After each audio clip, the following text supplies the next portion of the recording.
আসসালামু আলাইকুম এভরিওয়ান। আজকে আমি রেশমিস কিচেন থেকে আপনাদের জন্য নিয়ে এসেছি beef stake with sautéed vegetable করেছি আর বিফ স্টেকটা তৈরি করে নিয়েছি। স্টেকের জন্য আমি সুন্দর করে এটা স্টেক আকারে বিফটা কেটে নিয়েছি, তারপর কুকিং হ্যামার দিয়ে একটু থেতে করে নিয়েছি। আদা রসুন পেস্ট দিয়ে দিলাম, গোলমরিচ গুঁড়া দিয়ে দিচ্ছি। এখানে আমি টমেটো সসটা দিব, অনেকেই টমেটো সসটা ইউজ করে না, বাট আমি দিচ্ছি একটু টক মিষ্টি ফ্লেভার আসার জন্য।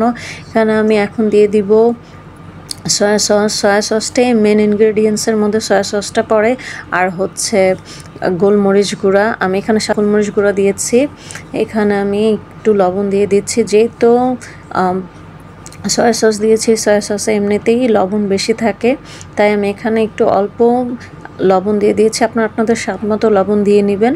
দেখুন এখানে আমি ভালো করে এটা আমি ম্যারিনেট করে নিচ্ছি, ভালো করে মাখিয়ে নিচ্ছি স্টেকগুলোর সাথে, বিফ স্টেকগুলোর সাথে সুন্দর করে আমি এটা মাখিয়ে নিচ্ছি। মাখিয়ে নিয়ে এটা আমি প্রায় 5 ঘন্টার মতো এটা আমি ম্যারিনেট করে রেখে দিয়েছি।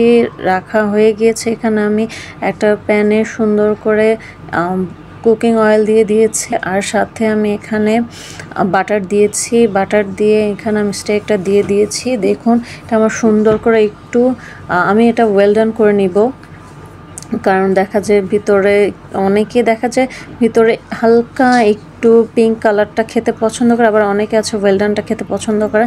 আমি তাই ওয়েলডান করে নিলাম। আমার বাচ্চারা সবাই ওয়েলডানটাই পছন্দ করে। দেখুন আমি একটু উল্টে পাল্টে নিচ্ছি। আমার স্টেকটা হয়ে গিয়েছে সুন্দর করে, দেখুন হয়ে গিয়েছে, আর খেতে কিন্তু খুবই মজা ছিল। আপনার বাসায় ট্রাই করবেন। এখানে আমি কিন্তু সব ইনগ্রেডিয়েন্টসগুলো আপনাদেরকে দেখিয়ে দিয়েছি। আপনার বাসায় ট্রাই করবেন, আর অবশ্যই আমাকে কমেন্ট করে জানাবেন আপনাদের কেমন লেগেছে।